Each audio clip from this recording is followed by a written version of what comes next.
আসসালামু আলাইকুম বন্ধুরা। আজ আমি এমন একটি রেসিপি নিয়ে এসেছি যেটা অনেক টেস্টি, হেলদি এবং বানানো খুবই সহজ। আর এটা হচ্ছে ডিম এবং সবজির স্যান্ডউইচ। এখানে আমি উপকরণগুলো রেখেছি, কিছু ব্রেড স্লাইস করে রেখেছি স্যান্ডউইচ আকারে। 5টা আমি রেখেই দিয়েছি, আপনারা চাইলে ফেলে দিতে পারেন। আর এখানে আমি নিয়েছি কিছু বেসন। বেসনে আমি সামান্য লবণ দিয়ে দিলাম। এবার অল্প অল্প করে পানি মিশিয়ে নিব।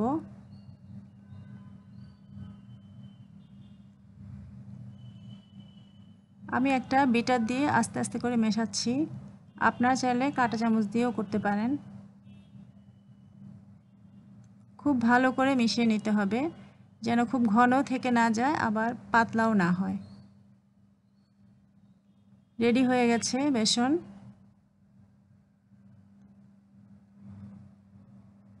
এখন আমি স্যান্ডউইচের ভেতরে দেওয়ার জন্য উপকরণগুলো ভেজে নেব। এখানে সামান্য তেল দিয়ে দিলাম, পেঁয়াজ এবং কাঁচামরিচ দিলাম। আগুনটা কিন্তু মিডিয়াম হিটে রেখেছি।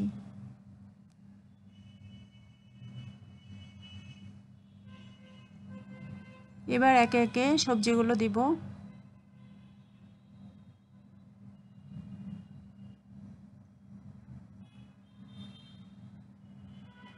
এখানে আমি 2 রঙের ক্যাপসিকাম দিয়ে দিলাম, লাল এবং সবুজ।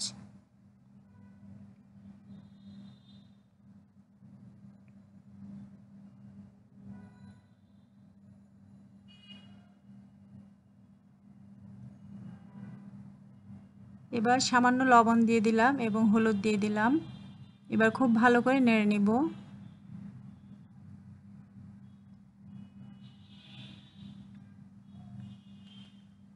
কিছু ফুলকপি দিয়ে দিলাম।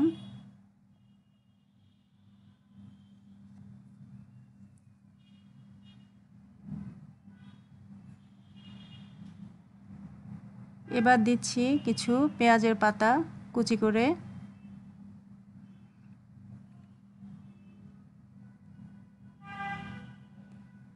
একটু আলু কুচি করে দিলাম। এগুলো খুব ভালো করে নেড়ে নিতে হবে।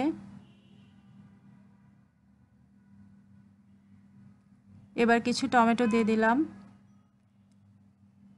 এটা আমি 10-12 মিনিট ভেজে নিব।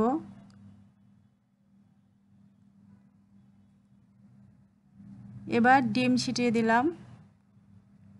ডিমটা হতে হয়তো 1 থেকে 1.5 মিনিট সময় লাগবে।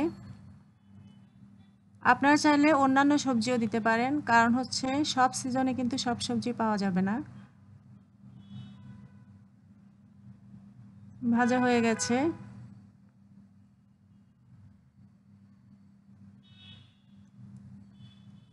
এবার আমি স্লাইস করা ব্রেডগুলোতে এগুলো দিয়ে দিচ্ছি। প্রথমে একটু সস লাগিয়ে নিচ্ছি, টমেটো সস।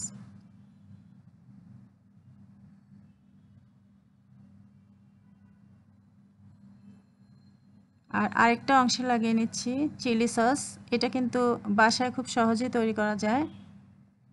এটা অন্য সময় আমি রেসিপিটা দিয়ে দিব।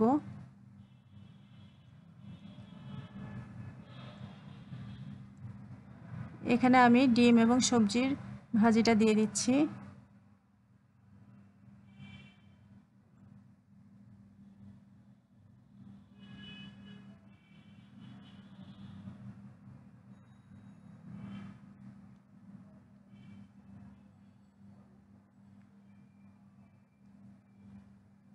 এভাবে আমি সবগুলো রেডি করে নেব স্যান্ডউইচ আকারে।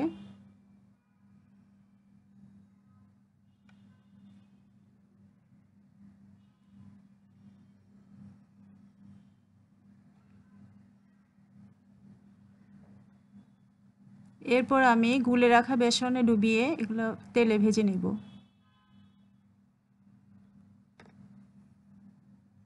প্যান গরম হয়ে গেছে, তেল দিয়ে দিলাম।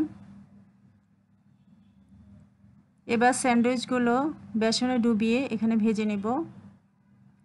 আগুনটা আমি মিডিয়াম হিটে রেখেছি।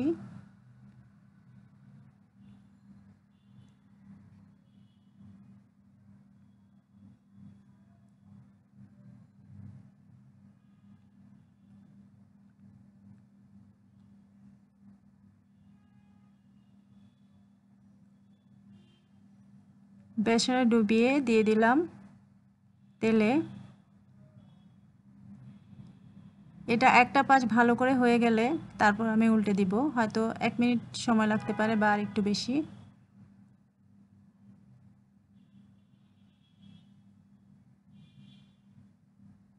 আরও একটা দিয়ে দিলাম।